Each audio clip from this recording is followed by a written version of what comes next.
This is Suspicious Dish, and welcome back to Fluidity. Today we're going to the seaside.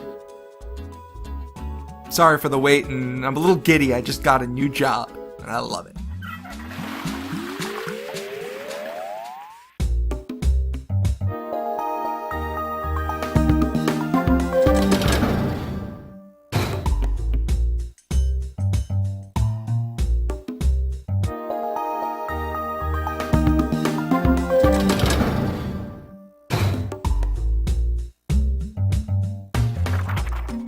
So, welcome to the seaside, everyone. I love the art in all the levels, but especially this giant lighthouse right here.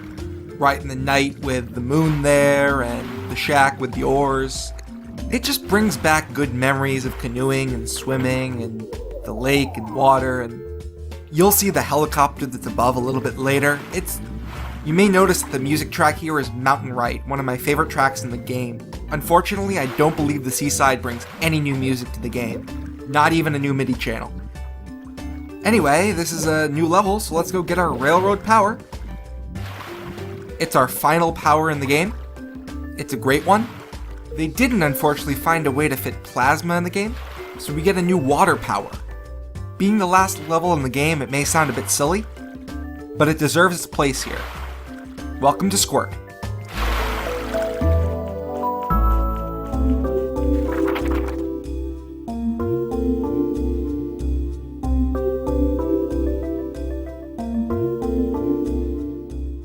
Remember that mechanism that we pooled inside of and squirted out of in the mountains? And the fire truck in the city? We can do this now, anytime. Simply gather up, and then press up on the Wiimote. The game says that you can adjust your spray by pressing the left and right buttons at the same time that you're pressing up. Those of you with Wiis know that's impossibly hard to do on the Wii Remote. The D-pad there is just not up to the task of pressing both directions at once. That's okay. We can still tilt the screen to go where we need to go. The game says it like 3 times over, and I missed it on my first run. I'm just a terrible reader. The more gather pressure you build up, the higher your squirt will be.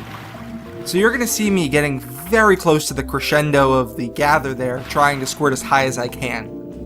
It's kind of amusing that the particle effect freezes in mid-animation too.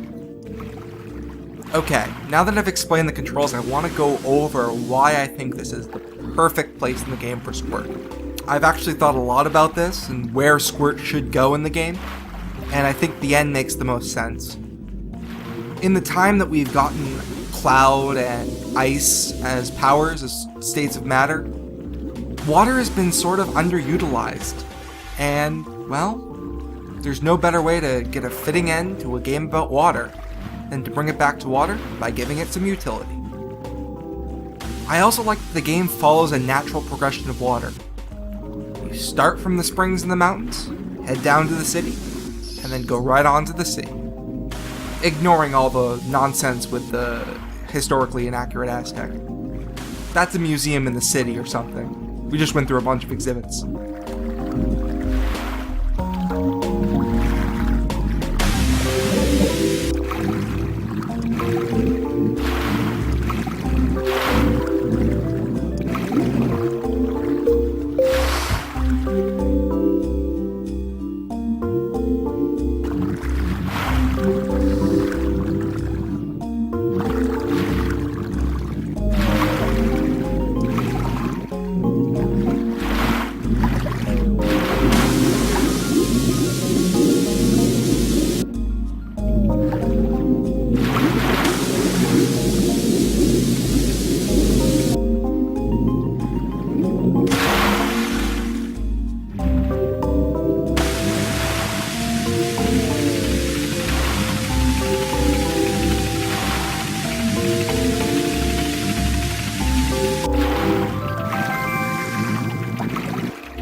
Okay, remember when I said that when the game detects that you have an item floating in the water, it just treats it like another water particle? Here's another side effect the game actually teaches us. When the item you're carrying behaves like a particle, it squirts along with you. Additionally, when you're squirting against the wall, all the water comes back to you, and you can actually go into an infinite loop like that. It's quite fun. Just one of the little things that you can do when you're frustrated with a platforming puzzle or can't figure out what to do. Just squirt in an infinite loop and it takes all the cares away. I'm just having a bit of trouble trying to get Gather and Squirt to work the way I want them to. I haven't had a lot of practice, really.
Are you looking forward to the innovative ways that they use and abuse Squirt to make fun puzzles and platforming challenges?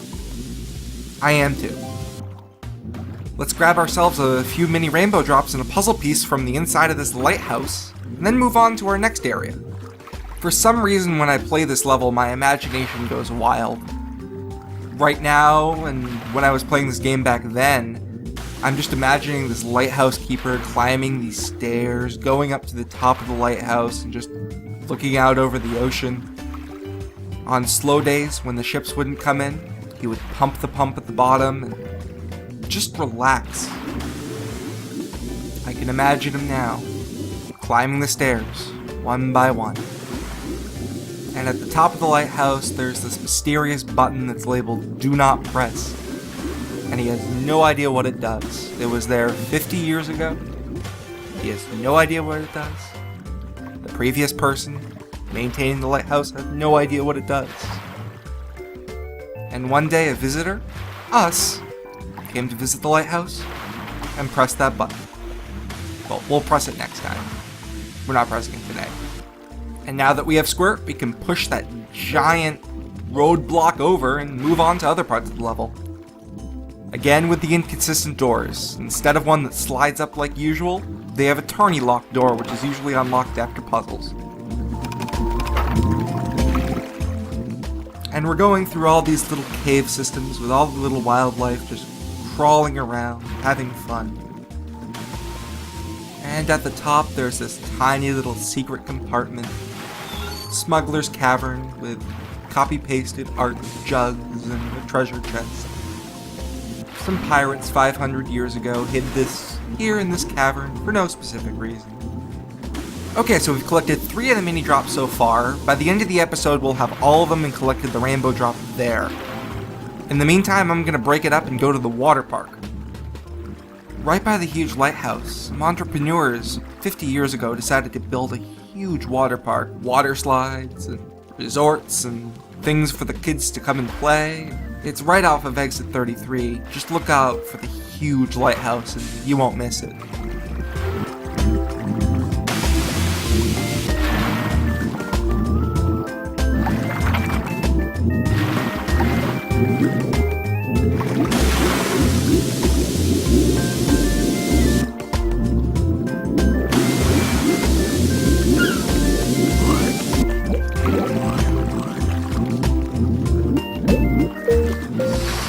And our second railroad blocker is now open. This buoy switch, which I don't believe you can cheese with Gather, opens the door to the water park.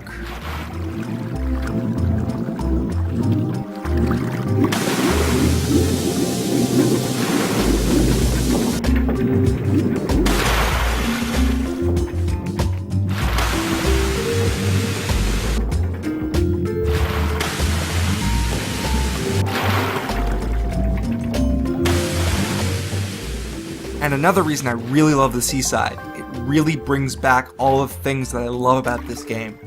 Remember the put out fire with water puzzle from the first level? And the first video, actually. It's back. It's a lot more dangerous this time around. Those are sand pits that you have to squirt over. If you don't, you're dead.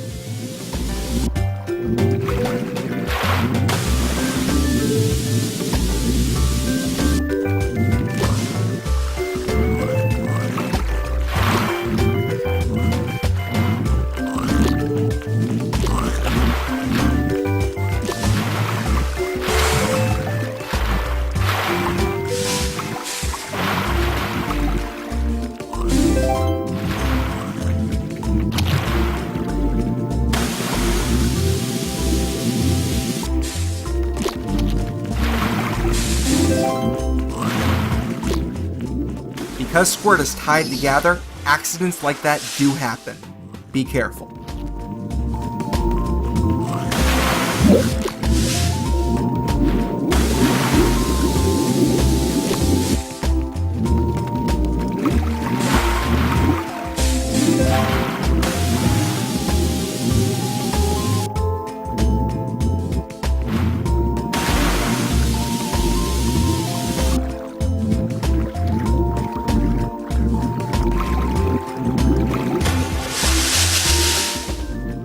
I'm cutting out about 8 minutes of me accomplishing nothing and dying 2 times.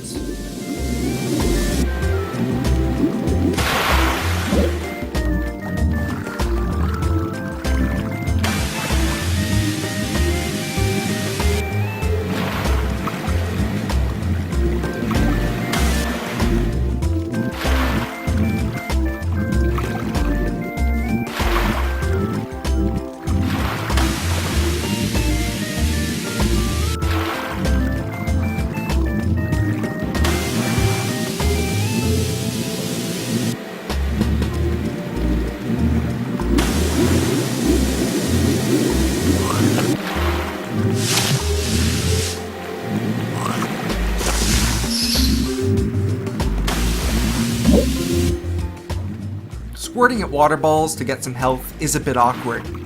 The water spawns but doesn't go directly into your squirt, meaning the water just drops down to where you were before.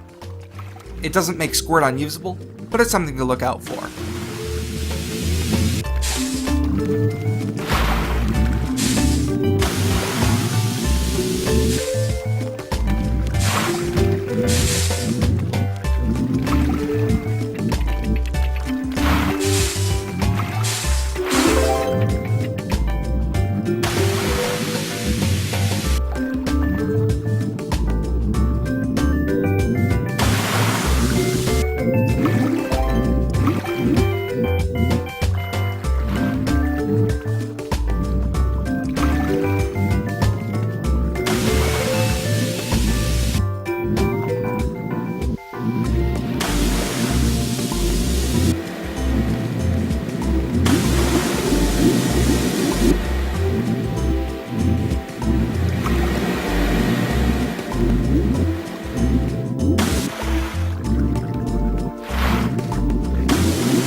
Another good example of the quirky water physics.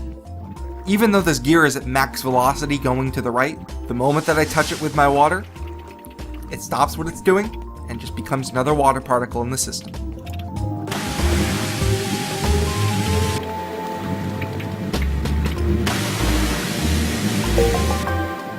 That small gear made this big gear up here turn the other way, meaning that we can now get into the final water slide and the final area where fire is happening.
This area. We'll be doing this area last. You'll see why when we do it, but it's insane. I'm just here to open up the quick travel workbook, and then we're out.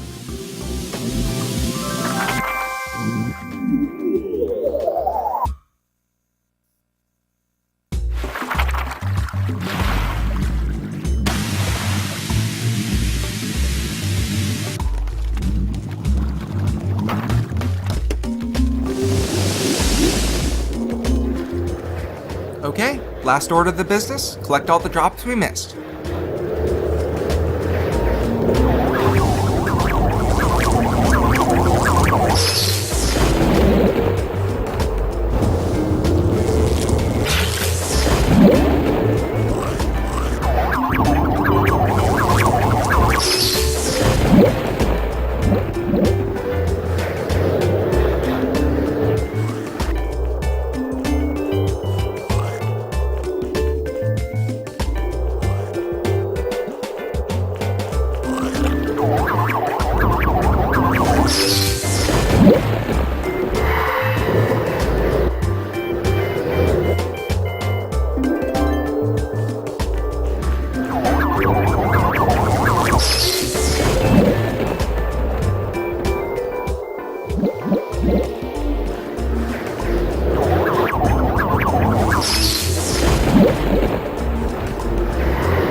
This is Suspicious Dish.